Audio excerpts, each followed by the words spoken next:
Assalamualaikum warahmatullahi wabarakatuh. Today we will discuss about permanent tissue. Before that, I want to introduce myself.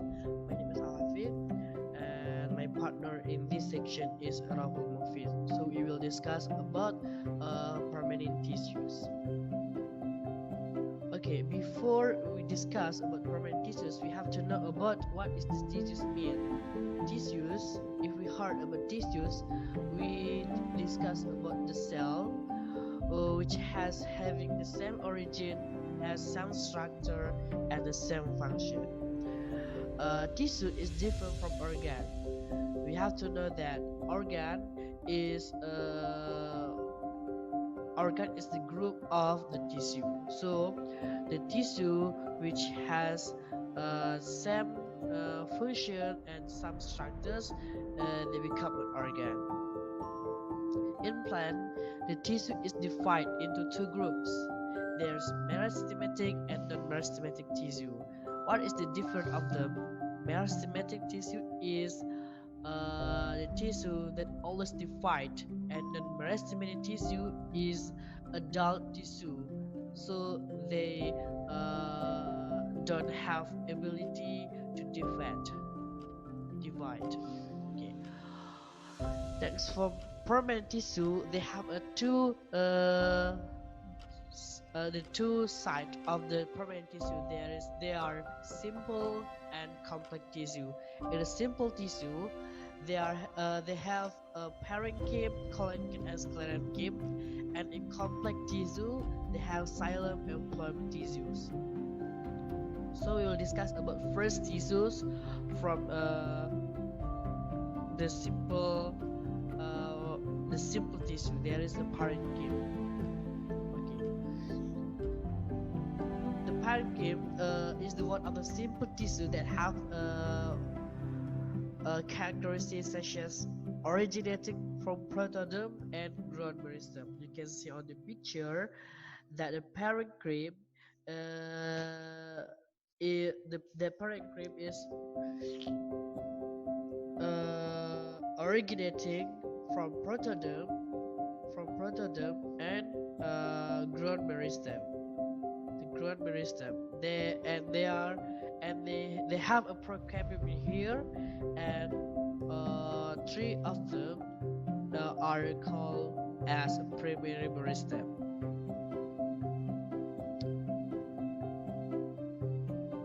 Okay. Other characteristic of parenchyma is cell with thin wall. So they have a thin wall. And the third is most are living cell. So because of the living cell, they have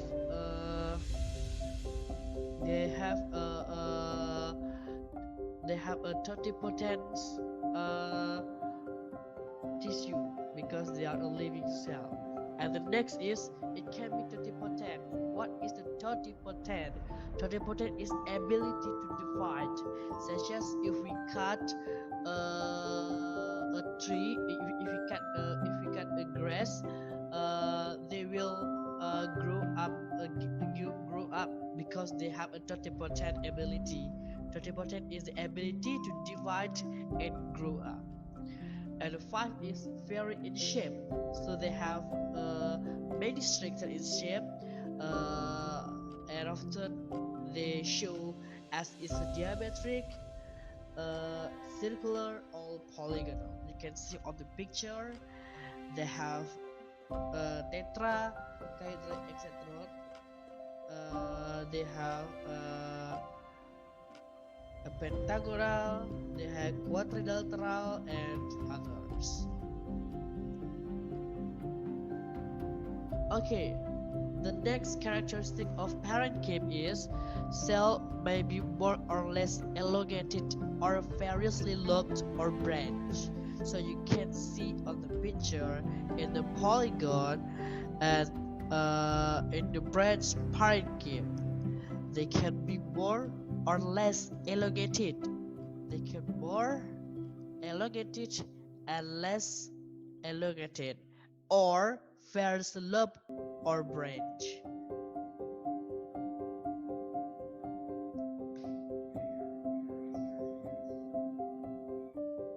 Okay, the next characteristic of parenchyma is cell may be arranged in compact cell or with large intercellular space.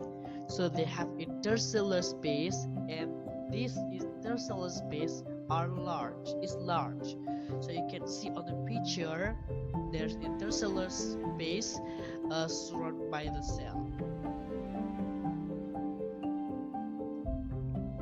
Okay, next is the characteristics of the parenchyma is it can be found in pit, mesophyll of leaf, cortex of stem and roots, flowers, fruits, seeds, xylem, and phloem. You can see on the picture there's a parenchyma structure. The parenchyma structure. The first is this epidermis as epidermis is dermal tissues. There's a collenchyma and in core we can see in pit the in core of the this organ is a parenchyma tissues.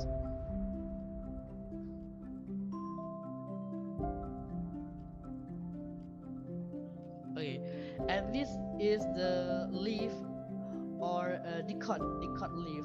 In dicot leaf, we can see some of the parenchyma tissue such as palisade parenchyma and sponge parenchyma. You can see the difference of them. Palisade is arranged arranged lungs like this. They have less space, and the sponge parenchyma is more space. So this parenchyma, this function of parenchyma is for photosynthesis, and palisade parenchyma is more effective to photosynthesis than sponge parenchyma because palisade parenchyma has more chlorophyll. Okay, next. Okay, this is the parenchyma location on the root. Okay, next. And this is the cross section of the petal near the spot. You can see they have a mesophyll, but they have a null color in here, and this is the dermal tissues. It is dermal tissues, and after that they have parenchyma tissues.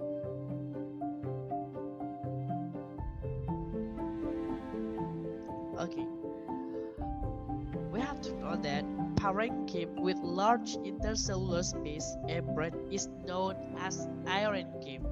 Irenchyma, you can see air is air.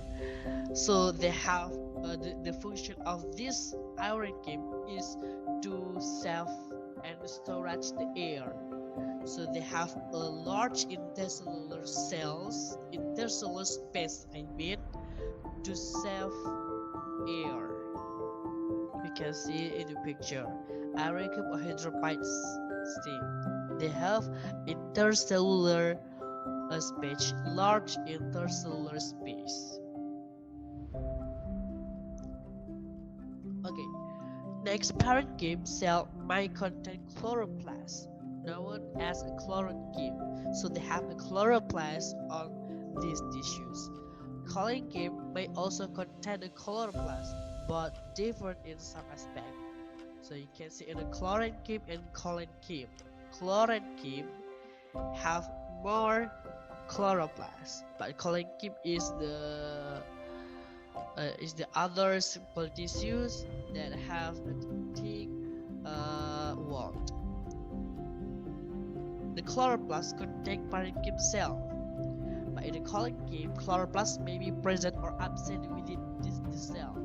So the collenchyma is maybe they have a chloroplast, but maybe not.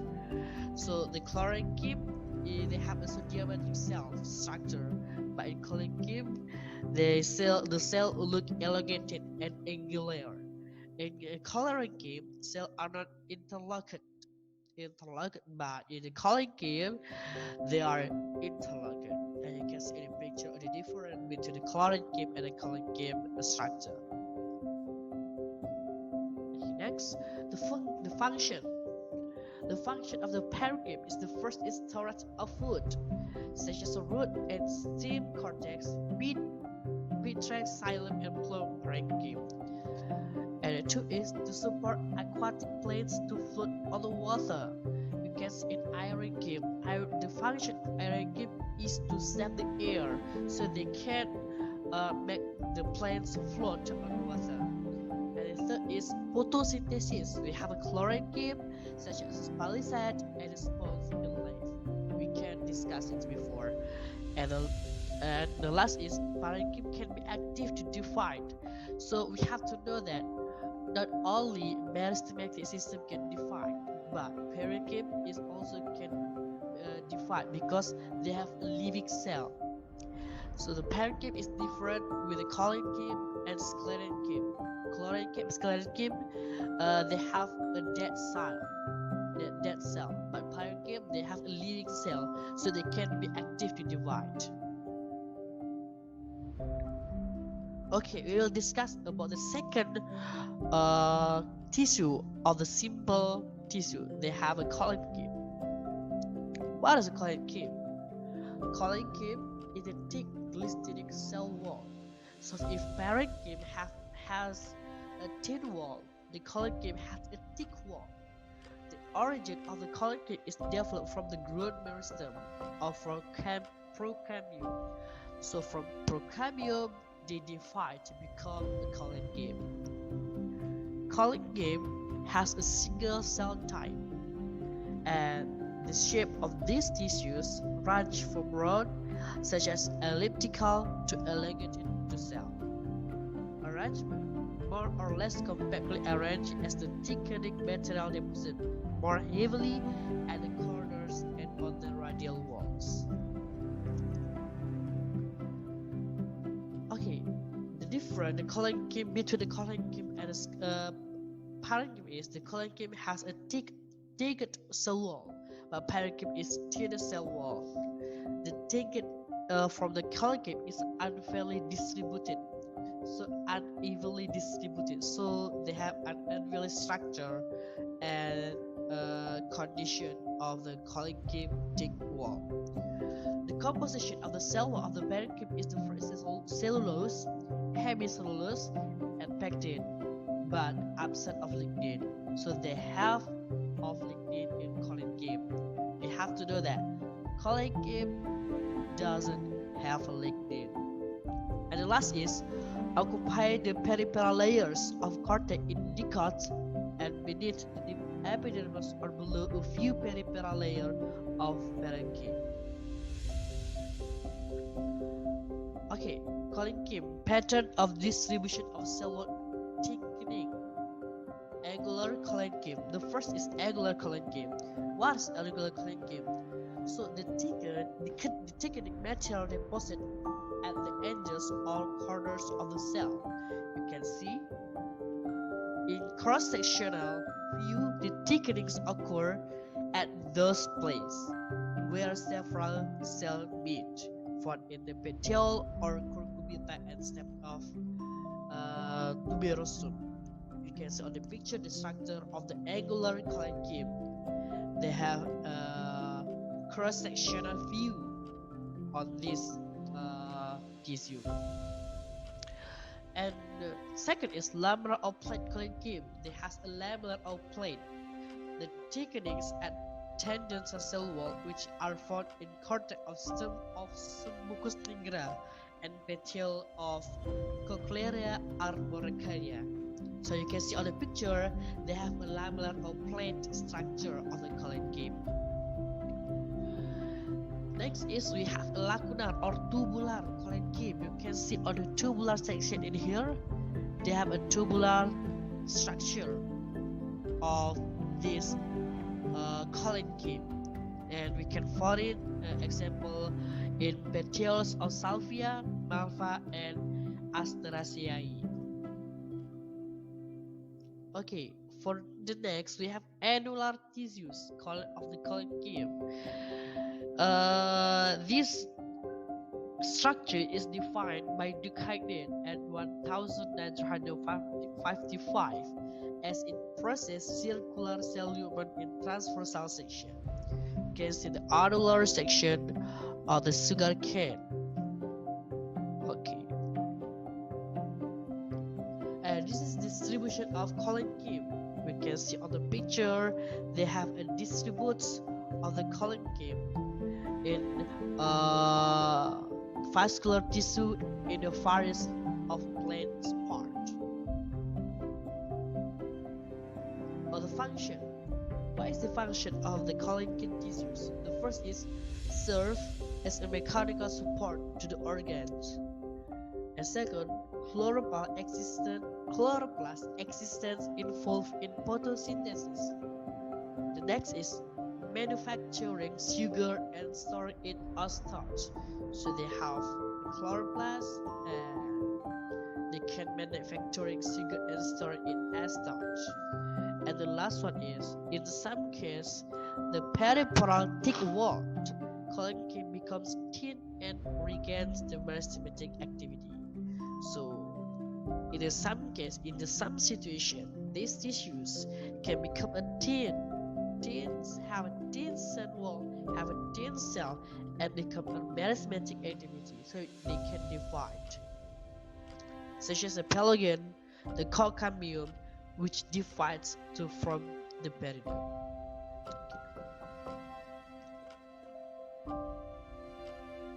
Okay, I think that's enough for my presentation. And for the next presentation, sclerenchyme tissue will present by my partner Rauhul Muhfizh. Thank you. Now we talk about sclerenchyme. Specific features: usually dead cell, heavily thickened secondary walls, and lignified contain lignin. So sclerenchyme is contain lignin. Rigid cells are unstretchable, arrangement compactly, no intercellular space. The main arrangement sclerenchyme is different than collenchyme. Next, the main shapes is fiber and sclerates. Scleromatous fiber developed from meristematic cell. Typical are long spindle-shaped cell with more or less thick secondary wall, and they usually occur in strain of lignification varies in type. Fiber is sclerenchyme tissues composing of fiber cell. The fiber are present in hypodermis and monocot stem. In pericycle of many dicot, in secondary wood and hypodermis of many leaf. Fiber is economically precious that are divided into hard and soft fibers. This is the figure of sclerenchyme. Ciliary fiber or xylem fiber, extraciliary fiber. We can see phloem fiber,